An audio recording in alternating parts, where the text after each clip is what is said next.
Krishna Chaitanya Prabhu Nityananda Jayapataka Swami Maharaj.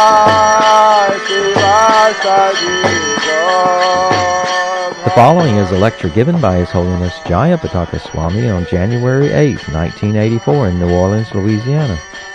The class begins with a reading from the Bhagavad Gita, chapter 6, verse 40.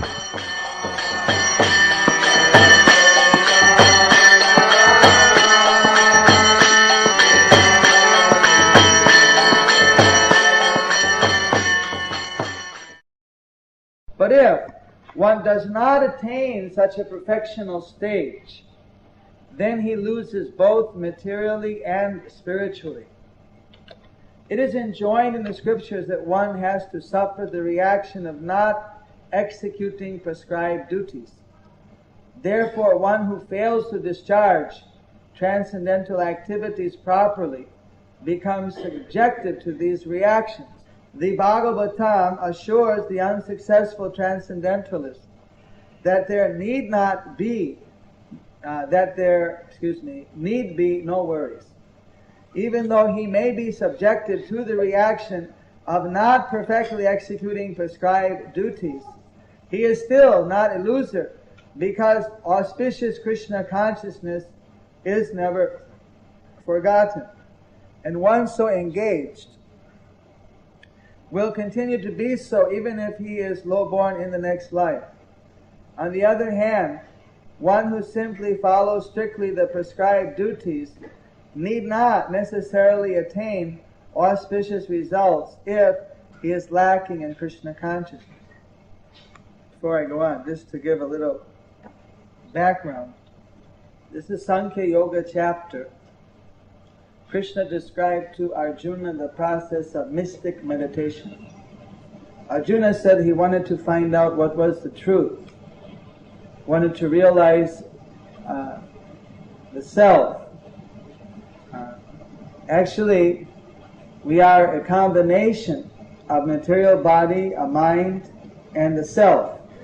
We are actually the self, and the mind and the material body are gross and subtle and gross body, respectively, for caring about the soul or the self within this material world. Self-realization means to realize the self. Normally we are aware of the body. Some people are aware of their psyche or their astral body or the mind. But to realize the self, that is considered to be self-realization.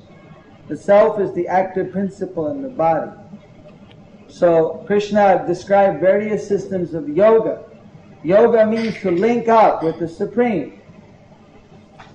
By the process of yoga, by linking up with the Supreme, one can realize the Supreme, absolute truth, as well as the self. So this chapter, Krishna had previously described the process of Sankhya Yoga. Sankhya Yoga means to sit in meditation in a secluded place, on a kusha grass, in a forest or on the Himalayas, and to meditate on the form in the heart of the Supreme Lord. And there to just not eat too much, not eat too little, not sleep too much, not sleep too little, sit straight up, looking at the tip of the nose, controlling the breathing and performing the eightfold mystic yoga system. So Arjuna replied that this seems impossible for me. This seems to be more difficult than to control the mind, to have the mind be peaceful in that situation. For me, it seems to be easier to control a hurricane. I couldn't imagine just sitting in one place day after day, week after week, month after month until I achieve self-realization. I'd never be able to just sit still. Then Krishna said, well, by practice you can control the mind. And then Arjuna's reply was, if somebody engages rather in devotional service, which is another process of yoga called bhakti yoga, or any form of yoga, and halfway through or part way through fails to finish it, then you lost time in your material pursuits, you didn't finish your spiritual pursuits, so at that time you lost out in both the worlds. This is my fear. So then Krishna replied that there's nothing to fear. Because it's very clearly said in this verse today that a transcendentalist engaged in auspicious activities does not meet with destruction, either in this world or in the spiritual world. One who does good, my friend, is never overcome by evil. Whatever amount of progress one has made spiritually, that remains as an asset. When the body becomes uninhabitable, the soul or the self continues to exist. It goes on to a new body. So even at the time of taking another birth, and reincarnation or transmigration of the soul, at that time one is still cognizant of, or that one's spiritual assets are still there. There are many histories to this. In our booklet, Coming Back, there's a description of Maharaj King Bharat and how he recalled his previous life. So, however, if one even works very hard in his material life, but at the end of life he has to lose whatever materially he's been able to accumulate, he can't take anything with him. Spiritually, whatever you accumulate, it's your asset, you don't lose it. But materially, whatever you accumulate, you can't take anything with you. And if you're unable to accumulate, if you're unable to achieve your material goal, tough luck. Then you don't get anything spiritual, neither did you get anything material. And even if you get something material, that's for one lifetime, and then you're back where you started again in the next lifetime, or maybe in a very bad situation. So analyzing both the sides, advice is given that one shouldn't worry about performing some type of spiritual activities, even if it may potentially make a difference in how much a person would materially progress. That is actually also not supported. That a person's material success would not be affected by practicing spiritual life in terms of the amount of happiness achieved. The exact form may vary, but the happiness or the misery that a person is going to get, that comes automatically according to the law of karma, or reaction and effect. So just let me finish this purport here. Prabhupada goes on to say, the purport may be understood as follows. Humanity may be divided into two sections, namely the regulated and the non-regulated. Those who are engaged simply in bestial sense gratifications without knowledge of their next life or spiritual salvation belong to the non-regulated section. And those who follow the principles of prescribed duties in the scriptures are classified amongst the regulated section. The non-regulated section, both civilized and non-civilized, educated and non-educated, strong and weak, are full of animal propensities. Their activities are never auspicious because, enjoying the animal propensities of eating, sleeping, defending, and mating, they perpetually remain in material existence, which is always miserable. On the other hand, those who are regulated by scriptural injunctions and thus gradually rise to Krishna consciousness certainly progress in life. Prabhupada goes on to say that if you take the path of auspiciousness, you could divide that into a further three sections. One is the followers of scriptural rules and regulations who are enjoying material prosperity. Two, those who are trying to find out the ultimate liberation from material existence. And three, those who are devotees in Krishna consciousness. And then so basically, in the Vedic culture, the society was divided according to the amount of spiritual interest, spiritual advancement a person had. The basic goal of the varnashram system is to bring people up. The varnashram system is the ancient system of Vedic culture. Now there's a perverted reflection of that still existing in India. The varnashram system is a scientific system of assigning certain occupational duties to different types of persons. A priest, a brahmana, a teacher would have a certain type of responsibilities to society. Administrator, warrior, general, king has a different set of responsibilities. A businessman, a different set. And a service holder, yet another group of responsibilities. The intellectual class is meant to lead a very simple life, meant to teach and advise others, to eat a very simple, pure diet, has much responsibility but is also given respect and is supported by society. The administrative class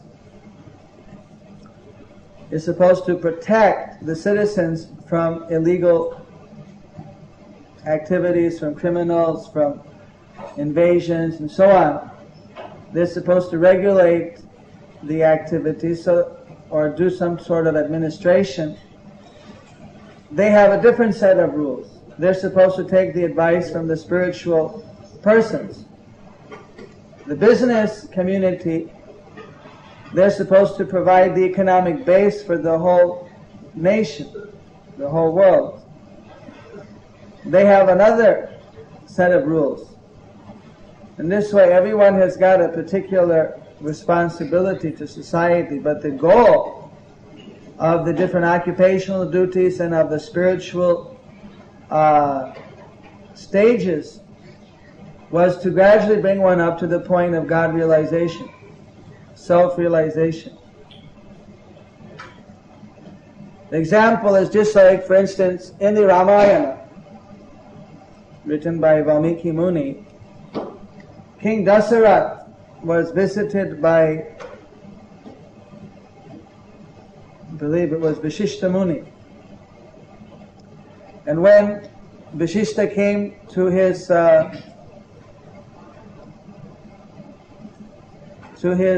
court, he asked him that, how is your progress in conquering reincarnation? How is the progress in your battle to conquer reincarnation? To overcome. Basically, the great sages, the great munis, they were not concerned so much with the material side. They were more interested in achieving liberation, in achieving a relationship with the Supreme, and ending the material bondage. Because of their auspicious activities, they would benefit the entire humanity. Most of the pious people in the world, they perform any kind of a religious activity to get a blessing from God so that they can have material prosperity. Like in Germany, after the war, when they thought that God had forsaken them, so many people became atheists because they had prayed during the war that our husbands will come back, that we'll win, God bless us. Of course, they're praying on both sides. So Krishna is in a tough situation. Whose side is? So he had to more or less, in such situations, he has to leave it up to the individuals. Karma. So when they lost, of course they were the aggressors, when they lost, and they thought, well, God forsake our prayers. Because most people, they only see God as some type of order supplier. Sears catalog or something that you can just order anything you want and he'll bring it. So when he doesn't give it, then they lose faith. They don't actually understand the higher relationship or spiritual, transcendental understanding about the self and the Supreme Self, how the material world is situated. They're concerned on a very simple level. Just like in Russia, after the war, after one of the wars, anyway, the communists, they're trying to convince the people that they should give up religion. So the people were going to church, so then the communists would say, oh, all go into church and you pray for bread. You're hungry, go and pray for bread. So they went to church and they prayed, God, give us this day our daily bread. They came out, they said, where's the bread? Did you pray to God for bread? They said, yeah. Did He give you any bread? They said, no. All right, you want us to give you bread? You pray to us. Give us bread. All right. And they bring in the vans and they start handing out bread. You see, we're God. We're there's no God. Whatever God there is, it's communism. So for simple people who are just thinking, well, God is supposed to supply us, we ask Him, why didn't He give it? Then they lose their faith that there's some type of a higher reality. It's not a very scientific method, but I've seen that these are the type of methods also that have been used widely in the third world countries to convert different people to one or another way of thinking. So that is the normal level of a pious person, God-fearing or God-loving person. What Krishna consciousness is dealing with is a totally different level. It's not dealing with the normal level known as religion, which means certain sets of rituals to perform pious activities to get one's material prosperity.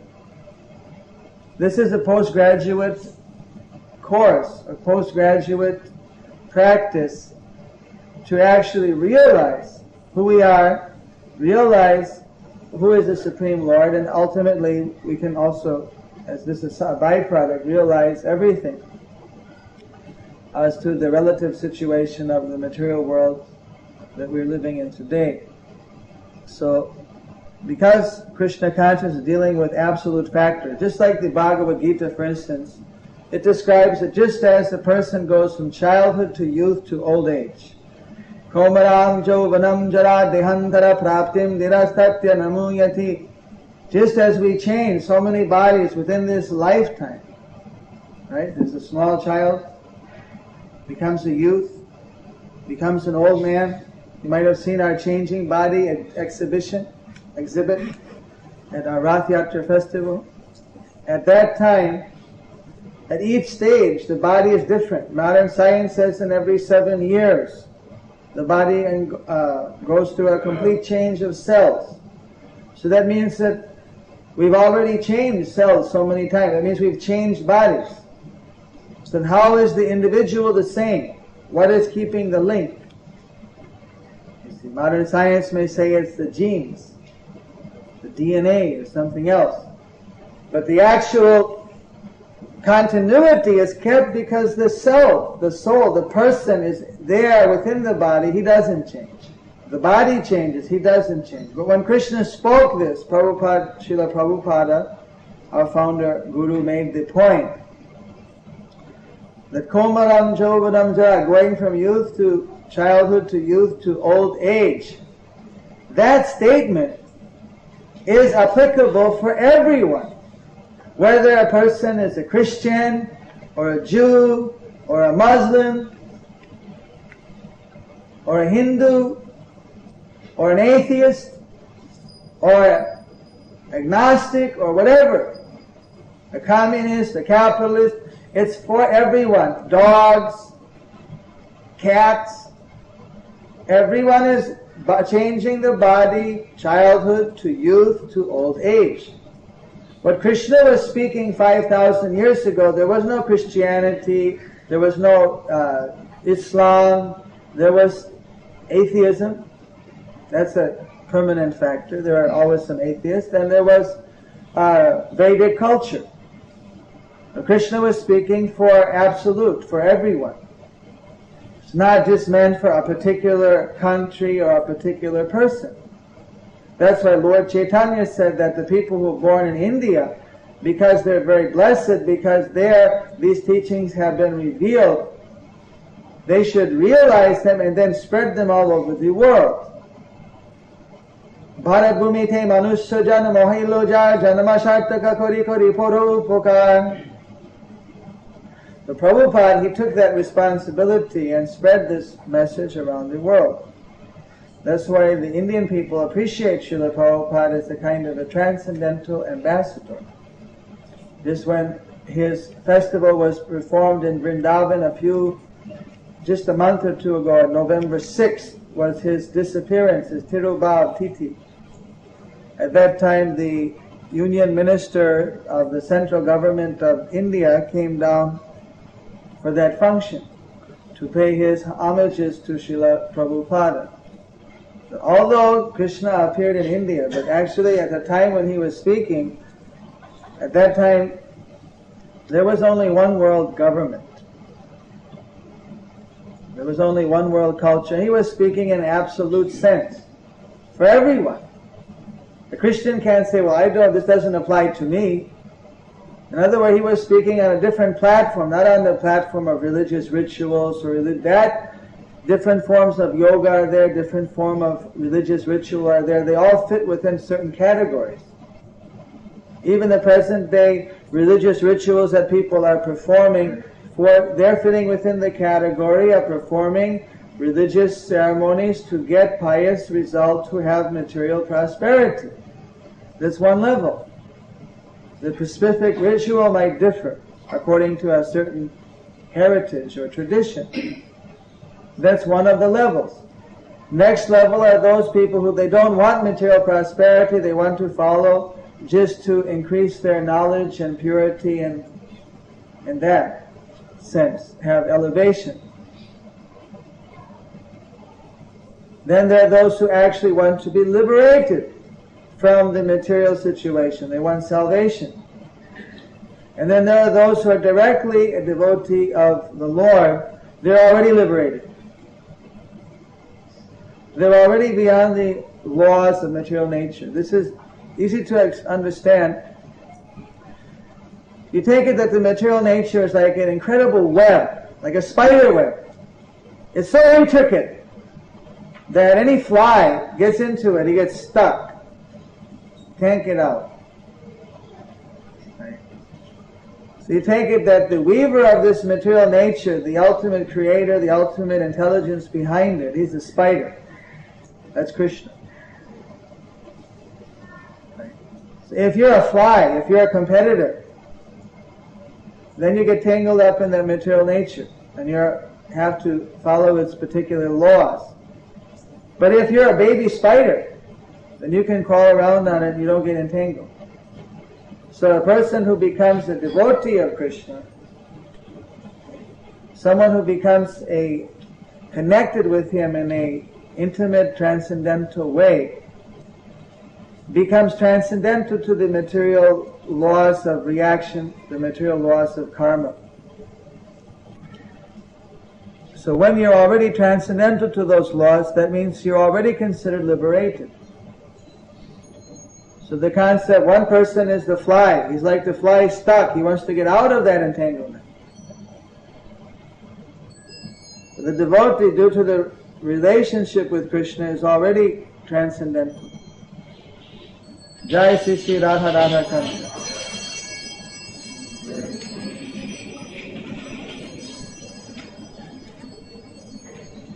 So, I thank you all very much for coming here, and we'd like to invite all of you to come every Sunday and take the spiritual food.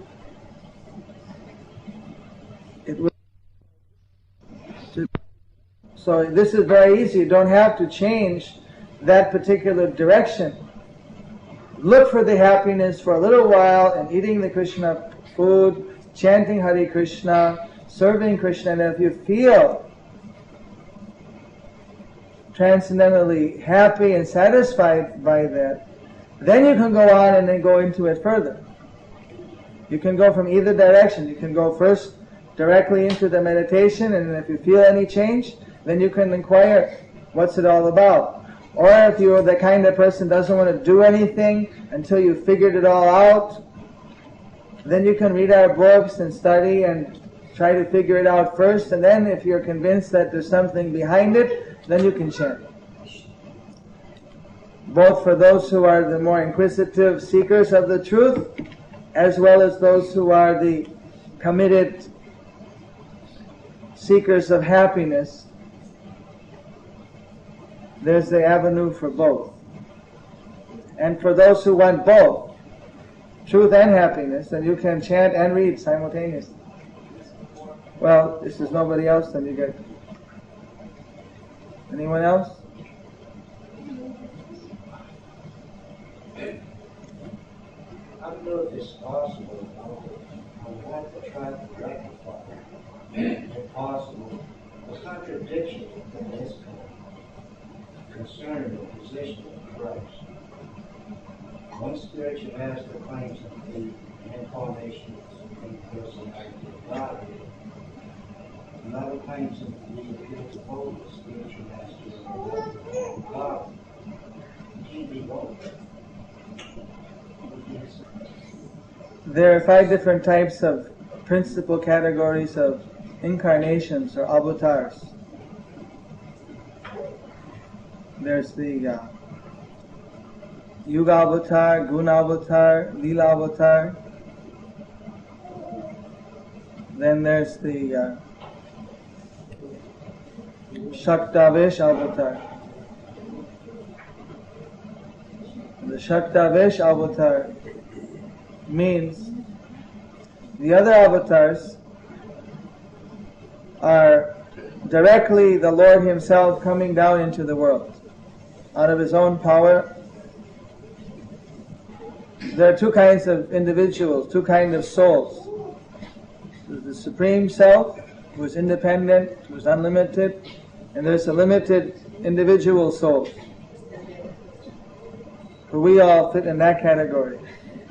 Within the limited individual selves, there are 2 divisions. Those who are liberated from material conditions and those who are conditioned. So a pure devotee is someone who either was conditioned and became liberated, or who appeared here already liberated.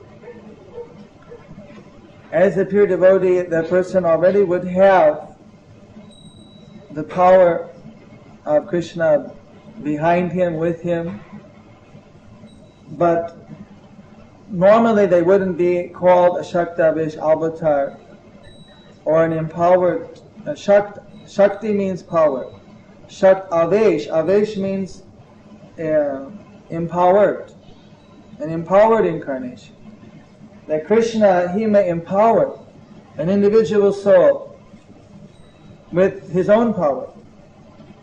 So although the individual's normal capacity would be, say, 100 watts, this is just for example, excuse me, but then Krishna gives him 500 watts, or 1,000 or 10,000 power from His own. It is that He empowers. Although it's an individual soul, for a specific purpose, for a specific task, didn't require that Krishna or one of His direct incarnations come. He could empower one individual with enough power to do that. So because Jesus was able to create a religious system which has lasted for thousands of years, because He, from the symptoms that He had, anyone who has this extraordinary power, if it's a spiritual power, it's known as normally a Shaktavesh. And if it's a material power, it's known as a Vibhuti. Even say someone like, you could say that the power that Muhammad Ali had to win 3 world boxing champions, it was a Vibhuti. It's not spiritual. But it was some special strength that he had. It was a Vibhuti. Anything strong in the world, you could take it, well, it's a portion of the total power that is resting within Krishna, as a Vibhuti, or within the total material energy of Krishna. So Christ would fit in the category as a Shaktavesh avatar, as being an empowered. So in that sense, if someone said he was an avatar, there wouldn't be a contradiction, because on one occasion Srila Prabhupada described him as a Shaktavesh avatar, which means not God himself, but as an individual who is empowered by God, which he said he was a son of God, or that he's an individual, but he had definitely some extraordinary powers. As regarding to being a pure devotee or a great devotee, well, to be empowered like that, you'd have to be a great devotee. He wasn't preaching specifically pure devotion exclusively. So in that sense, he may have been empowered for a certain time and for a certain system, but from his teachings, he wasn't preaching for all time and all systems, and for all. It wasn't.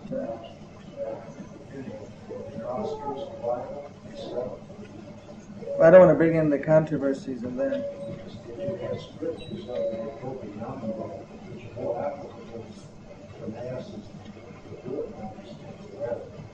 We're aware from many scholars that there are other literatures attributed to Jesus which are much more in keeping with the Vedic tradition that he was supposed to have been brought up in the 16 years when he was out of public eye. They have his footprints in Bombay. These other literatures claim that he did go and spend time in India, and then he went back, and then he began his gospel preaching in the Far East. But that's a whole, we don't like to really discuss too far off of our own understanding of Krishna consciousness, of the Vedas, because then it can just get to be a big controversial thing, because everyone has their own opinions about Christianity, and that's really not what we're here to discuss about. But since you wanted to know whether Jesus could be an avatar or not, at the same time be a great devotee or not, so I wanted to address that point, that there is one type of avatar known as a Shaktavesh, which is a great devotee or an individual soul, a great sage, or someone who is empowered for a particular purpose with a particular potency, energy of the Supreme Lord, and he can perform that particular task. So he could fit within that category. But if I want to go further than that, then we will... Huh? You want a definitive answer? So I told you the way I should... Huh? I just showed you how it could be both. In one way he was saying that he was Krishna himself, an incarnation of Krishna. No, in incarnation there's 5 types of incarnation. One of them means that you're empowered by Krishna. So that's also considered incarnation. There's an entity involved by Krishna, but not an incarnation of Krishna himself. No, well, that's the person that's considered to be an avatar. Its name is avatar. Avatar means in Sanskrit incarnation. So in a general sense, someone could say he was an incarnation, but in a specific sense, no, he wasn't Krishna. And I'm sure that the spiritual master, if you would ask him, he would explain that in that sense, that it was Shaktavesh. Well, what is said is actually name really is Krishna. Huh? Christ comes from Krishna, which means Krishna. No, but the etymology of that is that originally it was in Hebrew or Greek, Jesus of the Christ, Jesus of the Christus, Jesus of Krishna. Jesus of Krishna. And just for short now they say Jesus Christ, or it used to be Jesus of Christ in the ancient etymology of the language. There's only one other thing that's bothered me. Reason for the scriptures of Christ was concerning. I can't hear what he's saying. It was concerning when people would see his life. He emanated such a light that people would recognize this, and some would fall down at his feet to worship. And he would say, do not do this. He said, worship God in spirit. At that point, Srila Prabhupada said that, the pure devotees, if they want to, they have mystic powers. The Bhakti Yogi gets the 8 forms of mystic powers at a point in the development, if he wants it. But to show those mystic powers, then the people will be all attracted by the mystic power. They'll worship to get the mystic powers. But then you've defeated your purpose. You want to direct them to develop their relationship with God, with Krishna, to develop their love for the Supreme Lord. But instead, they're developing a desire that I'd like to get that power myself. I like to be able to light up the dark street in the middle of the night. Or to have that type of power. I mean, the people worship power rather than worshiping the powerful, where it's coming from. So that's why the pure devotees, even they could show these type of mystic powers, they avoid it. Because in doing so, in showing these type of powers, people get distracted from achieving the more, what's for them is much more beneficial spiritual rewards. So in a sense it's considered that these people, in other words, Jesus tried to preach to them by words. He had such a hard time, or they were so slow in understanding that just by sheer mystic exhibition he had to bring them under his control. That meant his audience was a little bit less intellectual. Otherwise, like Srila Prabhupada, he didn't have to show any mystic power, and he could convince the people in America and Japan and different countries. So that's considered a much more high level of preaching. There are preachers in India that they show ashes coming from their hand and different things, and you get a certain kind of follower by that, but if it's just dependent upon them showing some tricks, it's not a very high level of faith. It's very much just dependent upon reinforcing by visible things. So that's generally frowned upon or considered to be much lower level kind of preaching. Because the people, it'll be very hard for them to get off of that. They'll be fixed that this is the actual goal. Is if you have these powers, that means you've made it. But those powers, according to the Vedic understanding, are just one level. Those powers are also material. The material scientists they want to achieve those same powers themselves. Weightlessness, go anywhere, anytime, either by jet or rocket or by flying saucer or whatever. To control the material nature. I mean, that's what everybody, in the whole material world, people are sitting in laboratories day and night trying to do that. So, to be infatuated by those powers is actually another subtle entanglement in material nature. To control material nature, you have to be here to do it. That means you can't actually get out of the material entanglement. A liberated person can control material nature, but they don't need to. They rely on the higher intelligence of Krishna, that what Krishna wants is going to be perfect. Because once you start trying to control it, that little bit of miscalculation, and you get entangled. Just like you give people food, and then one batch of food was a little bit off, if somebody gets sick, then you're in trouble. It's like a reaction. You do something like the material scientists, they wanted to bring in, fox into Australia to eat all the rabbits who are destroying their lettuce crop or something. But then they didn't figure out there was nothing to eat the foxes. And now they got a fox problem. And either they're going to have to bring in tigers, or then if they have a tiger problem, they'll be in real trouble. So there's not any real solution to that. Their solutions are worse problems. So in controlling the material nature, it's really only thing it serves at is for the yogi a kind of a confirmation that, well, I reached that stage. I can control. But if he actually gets too distracted by controlling material nature, he'll fall down. Whatever bit that when they do something, exhibition, they're taking away some of their own potency. Then again they have to build it up. But if you're using your energy in the service of Krishna, he replenishes. So then you just keep building up. It's an actual perpetual motion cycle. As you're giving back to Krishna, he's giving back to you, and it goes on increasing that way. So when you link up in doing a service for Krishna, it just keeps cycling back to you, but in increased form. So then your power actually goes on accelerating. Then if someone wants to cash it in, at one point it gets mystic power. Then wants to use it, at that time it's not going back to Krishna, it's going for his own ego enjoyment.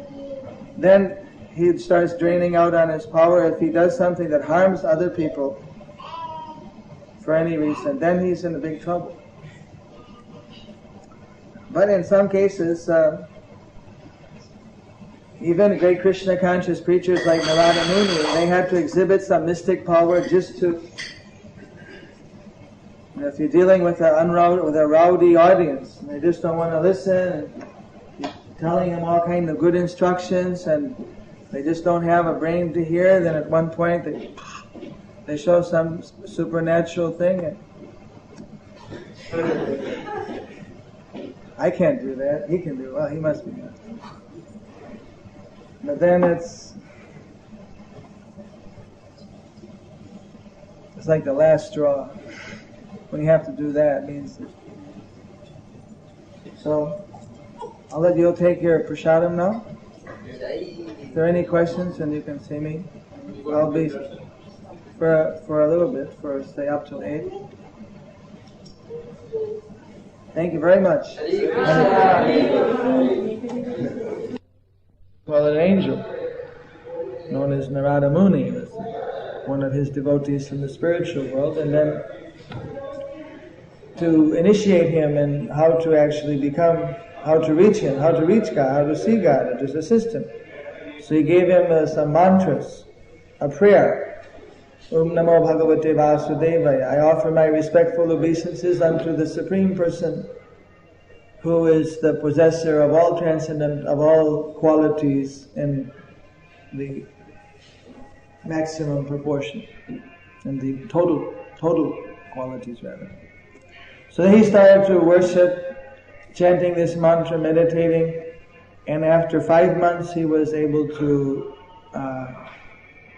actually have a transcendental vision of the Lord for a short time. At that time the Lord said that in your heart, I know that you want to be a king.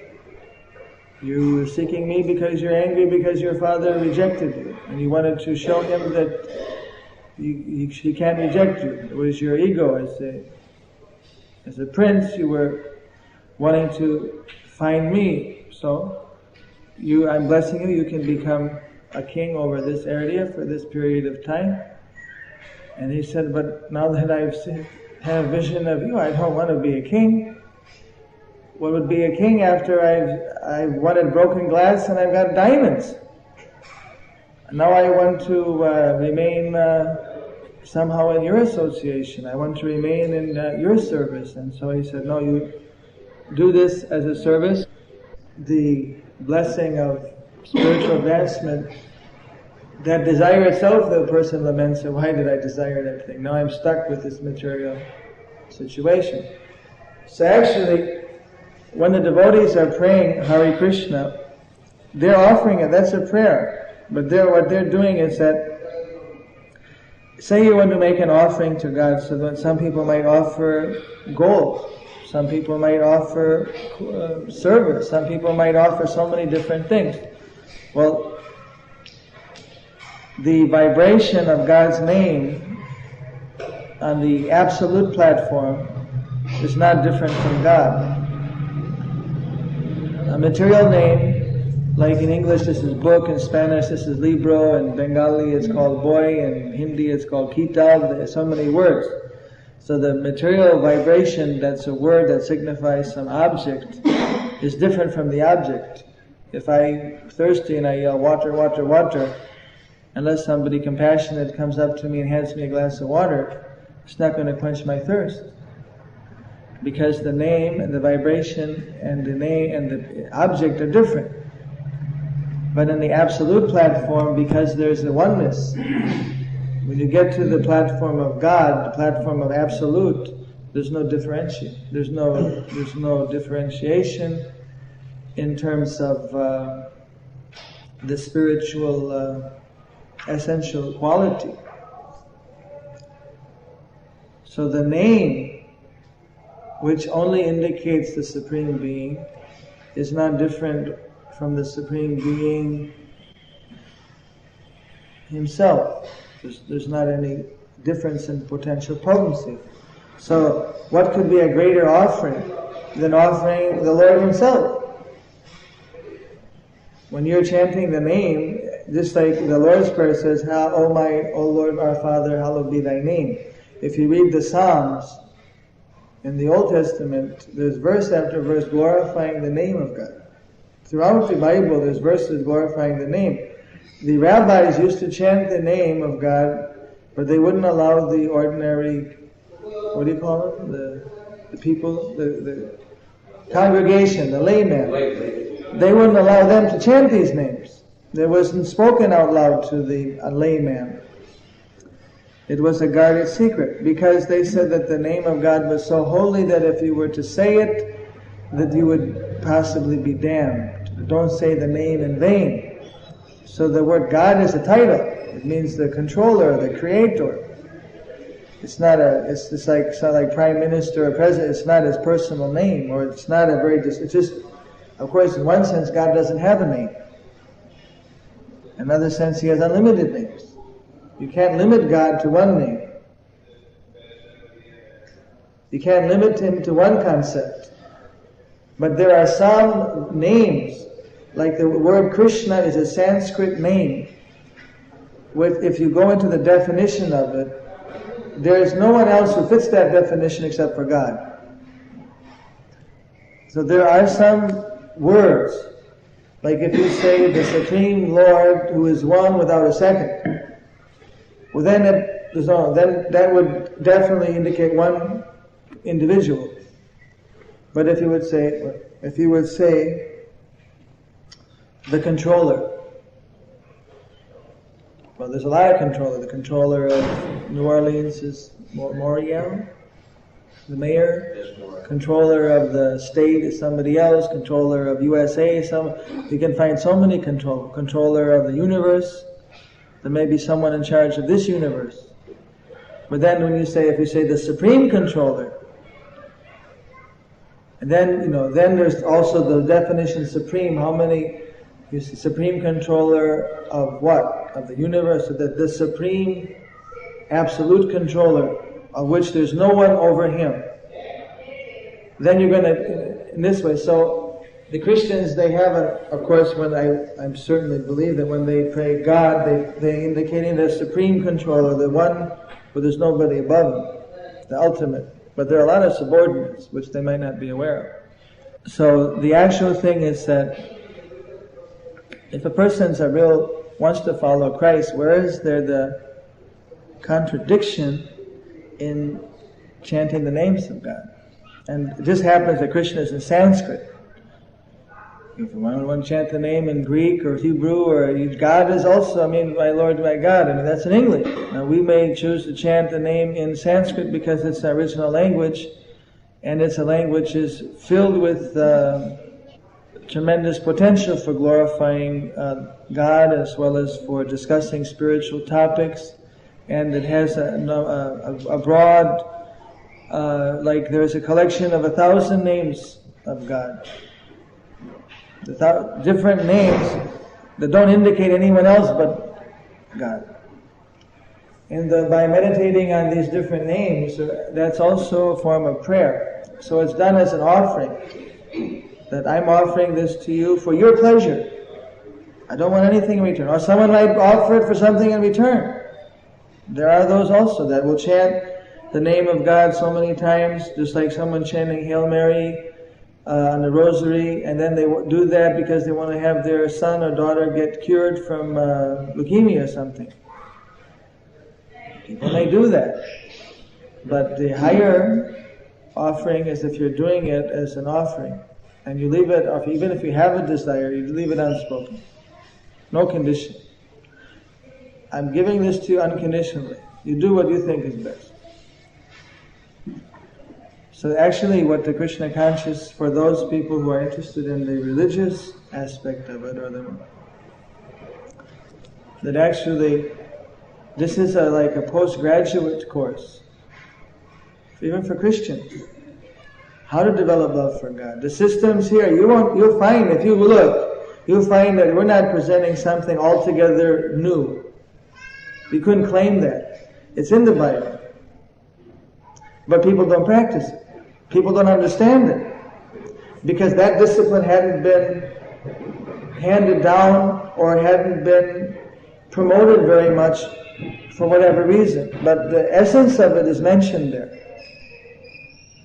But Lord Chaitanya, you can get volumes. If you read the Nectar of Devotion, it's the detailed, step by step, that as you're chanting the name of God, as you're developing, what will be the symptom? When a person begins in spiritual life, he's 99% material conscious and 1% God conscious. He has just only one quality, faith. That's considered to be the lowest level. And if one goes up from faith and starts to associate with actual spiritually awakened people. People who are real devotees, who already are situated in the path of developing love for God. Then it's considered, say, if you take it 100% God consciousness is the goal, and 100% material consciousness is the antithesis. So then it's about, say, you could say 12%, or 4 bits is $1, 2 bits. They had the bit system in ancient India. 16 bits. 4 bits are $1? 4 bits is a quarter. 4 bits are that way. Well, they had 4 bits, and then they had a quarter divided into 4 bits of a quarter. So that would be not 2 bits, but a half a bit. Anyway. Slightly different system. 16 parts was called an anna, 2 annas. So anyway, 1/12, a 1/8, that means 12 and a half. Then the next stage after that is called anartha. Anyway, I don't know if you want all the stages. But anyway, all those different stages are given. It's all described there. What are the symptoms? What are the ways it's developed? And on that basis you can analyze yourself. How are you progressing and developing love for God. So actually, when you understand the science, then you see that, well, if someone says, well, I'm a Christian, I'm attracted to Christianity, and we pray to God, then you don't want to say that, don't do it, it's great, do it. It's wonderful. Why? There's nothing wrong with that. But then at the same time, then you know that, well, what is their concept of how deeply do they understand that who God is, and what is their relationship, or what are they actually praying for? That actually, if they were offering a service selflessly, if they knew that science, then they would get such a reciprocation. If you offer a love to Krishna, to God, you get the reciprocation of His love. That is so incredible that what any material thing you could ask from is just garbage, it's just ashes, it's nothing. People are running all over the world looking for a friend, just to get a little love. Can you imagine if you're exchanging love with God? That's where it's at. That's where it's not a question of commandment, but that's what do you think that Jesus Christ was running on? He wasn't running, he was running because he had some experience of real love with the Supreme Lord, or to some degree. So that's actually what people are really hankering for. They're looking for it in a friend, maybe a boyfriend or a girlfriend or some sort of friend. They're looking for that. But a human being can only reciprocate so much. So, actually what we're not, again, like Prabhupada said, any process, if it can develop love for God, it's a bona fide process. We're not, if it's Christianity or whatever, we're not against that. But the process of Krishna consciousness is just a very systematic system which is based upon principles which are really not limited to, they're not like dogmas limited to one geographic area or one, they're purely spiritual processes then, because all of us are spiritually one. I mean, physically one may be an Indian, one may be white, one may be black, one may be, Arabian body, this, but spiritually the soul is of the same quality, part of God. So the spiritual, when you get up to the spiritual processes, there's not a difference. It's a universal. I mean, even the teaching about in what Jesus said, that love the Lord thy God with all thy heart, with all thy soul, with all thy mind. How to do that? It's a universal, what he said, it's a very universal thing. I mean, anyone has a heart, has a mind, has how to do that. So it's not possible just suddenly to redirect all one's affection, all one's energy, all one's attachment and give it to God. Especially if you don't know anything about God. It's very difficult. Unless one would get some incredible blessing, it would normally not be possible to suddenly redirect it. So there's been a system given how to do that in a very gradual way. Through meditation, through prayer, through a complete environment. And that's what Ladita Priya does. She's chanting Hare Krishna. Gradually she's purifying her consciousness. She's developing in that. That's a prayer. But it's a selfless prayer. Or it can be a selfless prayer. And that's considered to be the greatest offering you can give. Because you're offering something that if God has to pay you back, say a person donates $10 to God. So say if he decides to give you 100 times, multiple of 100 because you gave to him. So then you get 10 times 100 is 1,000. But if you give God something which is unlimited, you give him his own name. I'm offering this to you. Hare Krishna. How is he going to repay that? So what happens is like, by giving your energy, you're giving your mind to the Lord, by concentrating, by meditating, by offering to Him His own name, you directly bring yourself into His association. Then He gives Himself to you. He gives His love, His reciprocation. He reveals His mysteries to you. Depending on how much you're really concentrating on, how much you want it. This is when I offer, when I pray in the morning, I offer myself to God. I have our Christian friends do the same thing. I believe that even the simplest person, even though he's not a real intelligent, if he asks for what he wants you to do, he will give you the knowledge, or whatever task you have. This is what I was. The Chaitanya Charitamrita describes that we're wandering about in the material world. Amanda Bharati Kono Bhagyavanji Guru Krishna Prasade Pai Bhakti Lota Beach. And we get the mercy of Krishna and the spiritual master. By the mercy of Krishna, by the mercy of the... do you have a question? I'm late for it. All right, but if you had a question, then I'll stop and answer your question. Okay.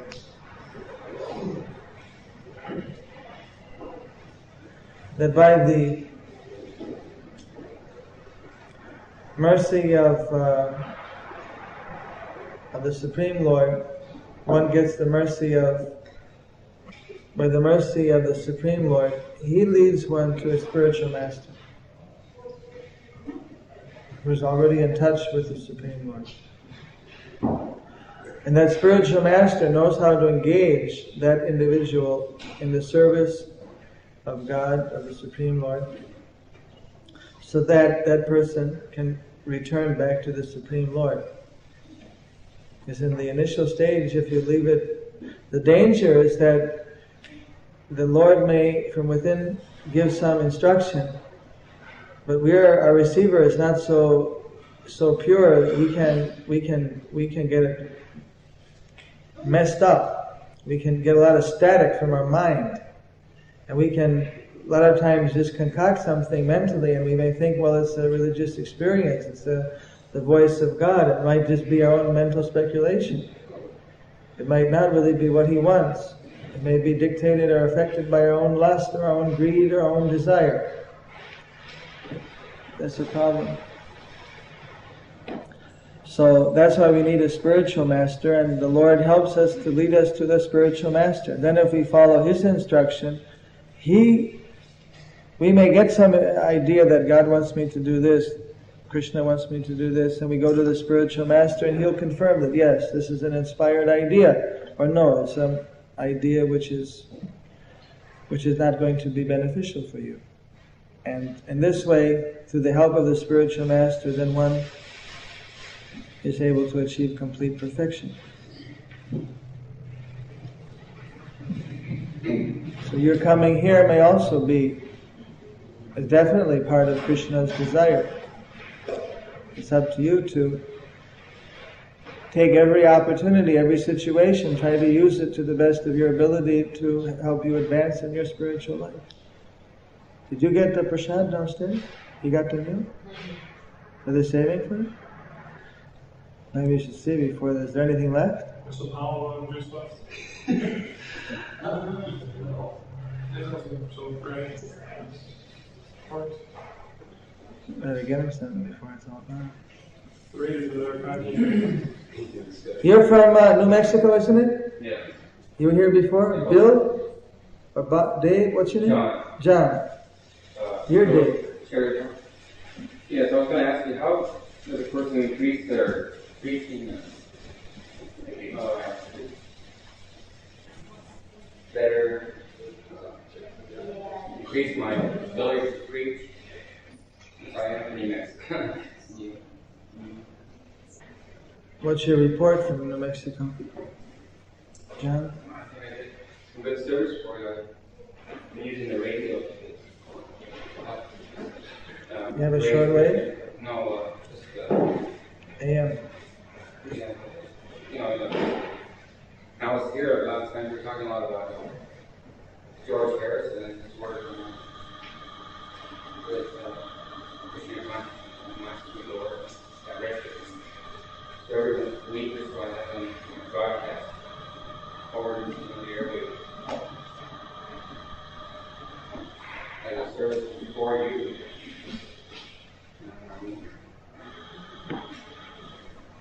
I think it's tough. I hope I'm doing it work. How many times do you chant every day? Quite a few. Exactly. You count? Sometimes. Well, one way of achieving purity is you should chant a fixed number of times Hare Krishna every day as a minimum. I know that. If you fix the minimum, you probably know that we chant 16 rounds, general devotees as a minimum, but you might fix it at 4, 2, 4, 6, 8, 12, whatever. And that more or less make like an oath or a promise, or at least a determination to not go below that. And if you happen one day to fall behind, you make it up the next day. Or stay up late and finish it. But without fail, you try to keep that minimum. And that's better than one day chanting 100 times and the next day chanting once or none. It's better to every day be chanting 10 times minimum. And you're guaranteed, it's like what do they call it when you put money in amortization? Keeps on increasing, amortize. Collect interest, goes on building up, creates a momentum. That's how you chanting on the one side and reading. By chanting you'll be able to understand more in reading, and then the other side is avoid activities which are materially polluting. Beyond that, then it's recommended one should associate with devotees. Since you're in New Mexico, you could probably get some tapes, hear lectures of Prabhupada or myself. Since you're in New Mexico, it has a warm climate, you can grow tulsi. The tulsi plant, water tulsi every day, chant Hare Krishna before the tulsi, offer an incense. That's very purifying. Then if you're a vegetarian, if you decide to become Krishnatarian, then you could offer your food to Krishna. That will make you pure. The more that you are spiritually purified, the more that you will be empowered to preach. It becomes like so you just start. Say even now you say do 4 rounds, it takes a half hour a day. If someday you might be doing 10 or 12, either by count on your fingers, or count with beads, or count with a clicker counter. You fix the minimum and then do that when it's comfortable, when you know you can do it, then you raise it up, do a little bit more. When you get up to 16, you don't have to raise it any further. It's enough. Like that, then you get like a rhythm. You get a spiritual rhythm, which will help you build up more and more strength. Think you can do that?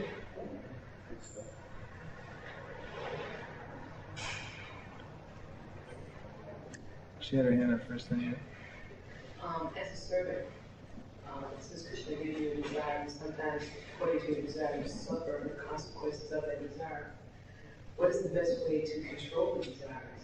If you ultimately want to be selfless, have that pure love, or you don't want any reciprocation, you just want to please and serve. But still the desires, like how do you check them before they come up, First thing is, don't mix up thoughts with desires. That your mind is just like a big national library. It's recorded all your activities in this life and previous lives in a subtle form, and so then a thought may come up. If you desire that, if you want that, say a thought comes up to eat something, then if you accept that, yes, then it becomes a desire. But just the thought itself comes up, it's a potential desire. It's a desire in a very seed form. But then if you either change it, say a desire comes up to eat something, then you can dovetail that. That means then you decide that, well, that would be nice to offer to Krishna, for him to eat.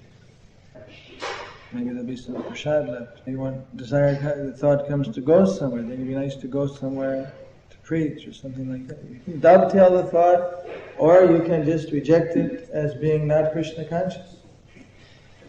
But if you latch onto it, if you identify with it, it becomes a desire. So as these different thoughts come up, like a tennis player hitting the ball, you have to knock it in the right place. You have to sort it out. Either by ignoring it,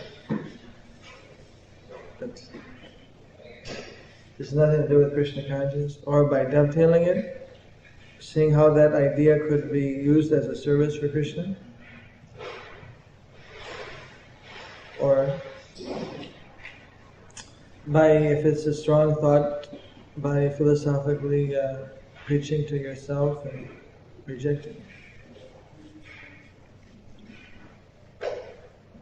And whichever one's got a favorable response, they're going to keep coming back. After a thought comes up a few times and you repeatedly reject it, and then it starts coming back fewer and fewer times until finally it doesn't come hardly at all. Just like, say, a person smoking every day, right? The thought's going to be coming up 1,000 times in a day, 100 times in a day. Then when gradually, even it might come up more initially when you want to fight it, because when you say no, then your remembering is coming up more and more and more. But after a while, by just gradually reducing and toning it down, and by fighting with the thought when it comes up, or learning how to just avoid it or dovetail it, gradually after a certain point, the mind starts to think about other things. The best thing is to replace the thought with something positive.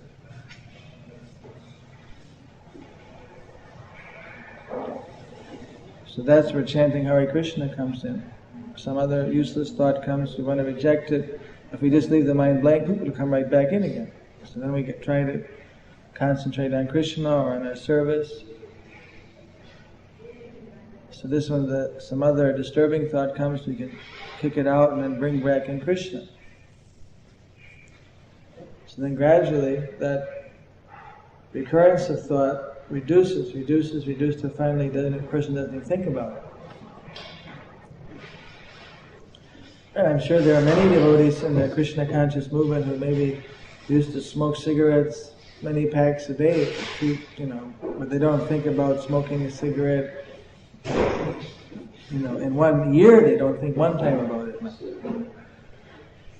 Maybe when they first came they were thinking about it off and on. It's just a question that if gradually the different thoughts go away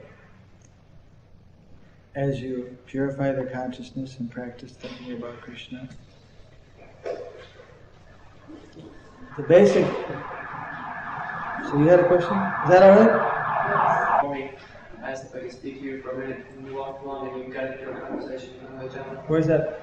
He's right. Would it be alright to bring in Krishna? And I didn't know. He wanted to ask another question. I don't mind. I don't know what the sanitary department here has to say about it. Oh wait, I said it's wait for you, but we want to ask another question. During the course of your speaking to the other gentleman, and I was relating this to a fellow Egyptian priest who went like this 3 times, and I asked him, what does that mean? He said, and he did that in front of my face, he said, those are the veils of non-being. And when you got into your car, he said, oh, well, how about you? How's it going with you? And I said, well, that's what you talked about. And you said, they're after you. And I asked my fellow Egyptian priest what you might have meant by that, and he said, why don't you ask him?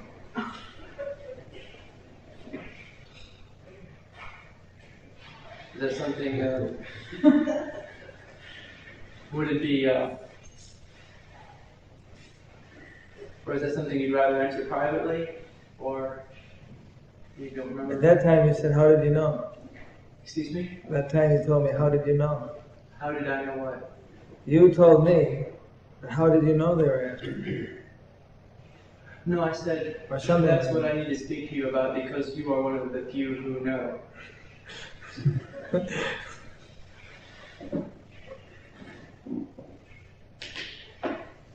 think this is going over everybody else's heads. I should ask you it another time. This is your private. This is your private, personal question, more. Private dharmic fluctuations. Yes. It's on a different. When we're having a gathering like this, we like to answer questions which will apply for them. Which will apply to people of accessible past. So those present. Well, thank you. I'm experiencing some etheric turbulence, so thank you. You had enough prashadam? Oh, yeah.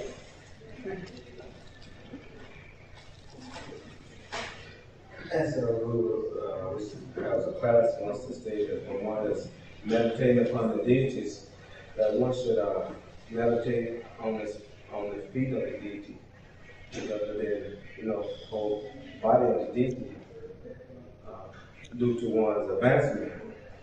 Sometimes the deity be looking so beautiful that you can't help but notice them, all the way up, looking from head to toe, that's the proper way you should meditate on the feet alone and meditate on the rest of the deity. You mean you looked up from the lotus feet? Sometimes you dress so beautifully you can't help but looking all the way up, instead of going from head all the way up. Could you give me a glass of cold water? Oh. Krishna provided.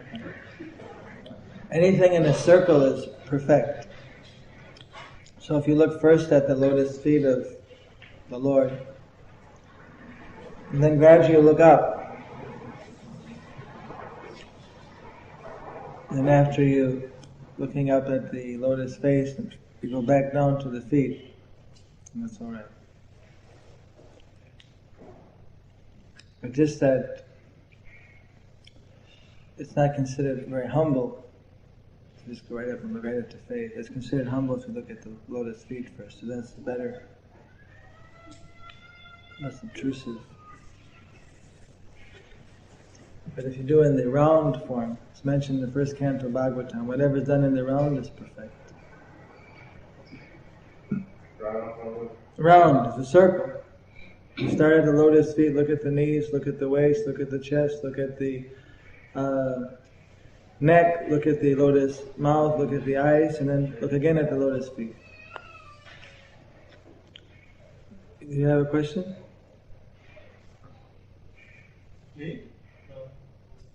Is there any possibility that there are negative forces in this kind? Any kind of black magic or any such dealings? Do you know the definition of black magic? Not specifically, but also either the worship or a Shiva or some sort. Okay, so wherever there's worship of the Supreme Lord, that is all auspicious. There can't be anything in it. There's possibly the holy name of Krishna in negative ways, just using the Maha Mantra and concept of controlling other people.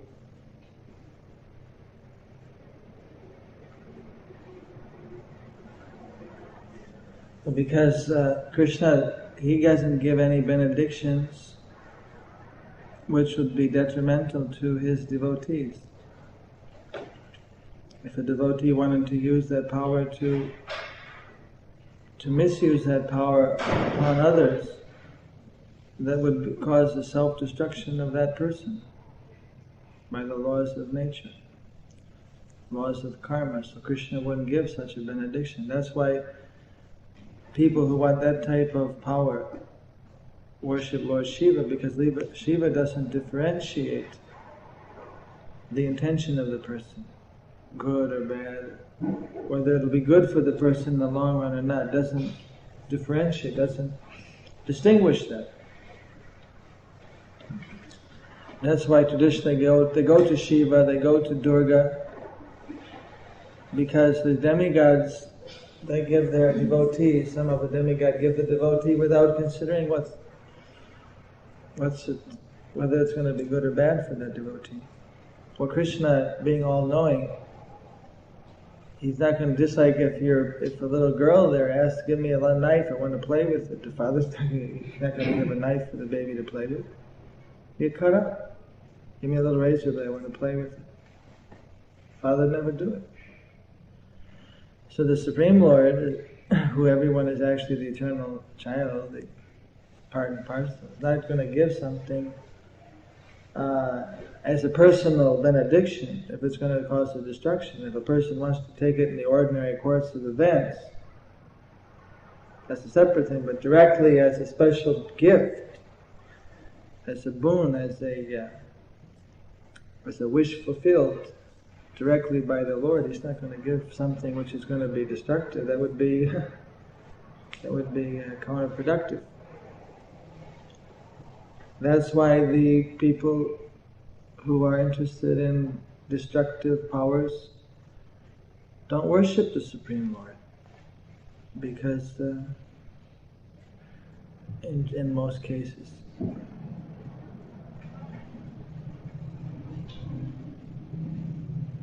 there are very few exceptions to that.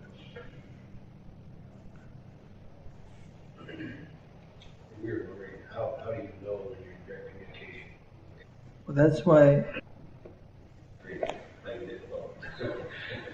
why I was explaining that if one has a spiritual master,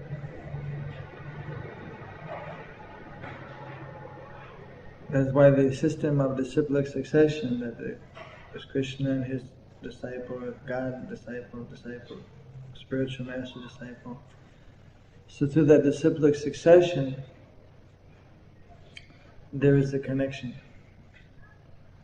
So that way, whether one personally has a connection with God or whether one is not exactly sure, but in any case one would confirm according to the scriptures, according to the spiritual master, and according to the great devotees.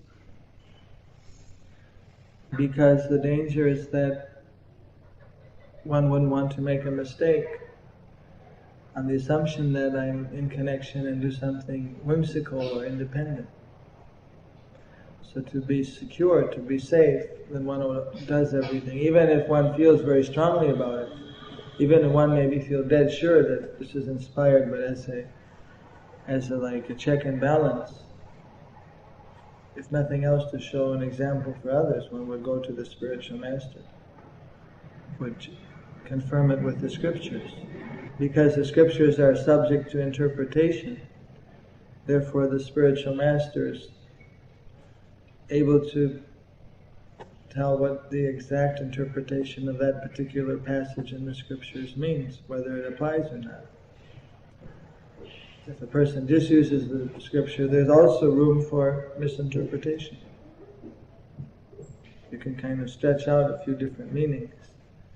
If you look at one particular verse in isolation, but then if you know the total gambit of the spiritual science, then you can see how it all fits in. But if one has actually realized God, realized Krishna, then it's no question. Just like if you ask a person, how do you know when the sun comes up? Say like somebody lives in the North Pole or somewhere, doesn't, happens to sleep 6 months a year and he just misses it every year. Sun shines 6 months and sets 6 months, and he just happens to go underground for this. Because he'd ask somebody what is it? How am I going to know when the sun comes up? I'm going to stick around and this year I'm going to see the sun. How will I know when it comes up? He has his flashlight, he's got his lantern, he's got everything all set up, to wait for the sun. I don't want to miss it. But when the sun comes, no, you don't need it doesn't need your flashlight, it doesn't need anything. So it's like that, is that when a person actually would realize God, there's no doubt. A lot of people think they realize God. That's a different thing. That's unfortunate, but a lot of people, they take they see a light, or they have some experience, or they have a dream, or they may have some kind of an effective even hallucination or some experience, and they may think that that's a God realization. But an actual realization of God would be, the symptom would be that the person would be completely attached to God after that, and would not be affected by the material attachments and things which normally would affect other people from one point of view. And it's not so easy to it's not easy to realize God. It's not that people walking down the street and then suddenly it just pops up or something. It's not something that takes a concerted. Who's the president? Huh? Sound bad. Ram. This is Bodhi here. He's been standing. He's working, helping with the cleanup. Him and several or a few of the men have been. That is short, so that's why we're right. That's you? Doing some good service. Yeah, that's it. He's Ram or Ray? It's either Ram, Ray, or Raman. One of you guys. Ramon. His name is Ramon. Yeah, I told him his name was spiritual Raman. Radha Raman. So we don't stress realization of God per se as a prerequisite, because that's very rare. Normally that only happens after people die, after their bodies are finished. But one can in this lifetime realize it's happened, but it's very rare. But the connection a devotee can feel by chanting. Just as you feel a connection when you find yourself in some difficult situation and then you see how things fall together and seem to come about, and you can feel that there's more than meet the eye, that there's some type of help you're being given. Or like that, if you ask these to tell you about the things that happen to them when they go out and preach, they have stories which will make your hair stand on end. Incredible things that happen. So they feel the presence or connection in that way throughout their day, and by chanting they feel connection. After you chant a number of times, just by chanting you feel a very deep connection. But just because one feels the connection, that doesn't mean that one gets an idea to do something that one would still want to confirm that with the spiritual master. After confirming and after a certain time of maturity, then one's connection would be recognized by the spiritual master to be so in tune that the spiritual master would authorize that person to become a spiritual master, would authorize that person to confirm other people's inspirations. Right. That's how it gets handed down.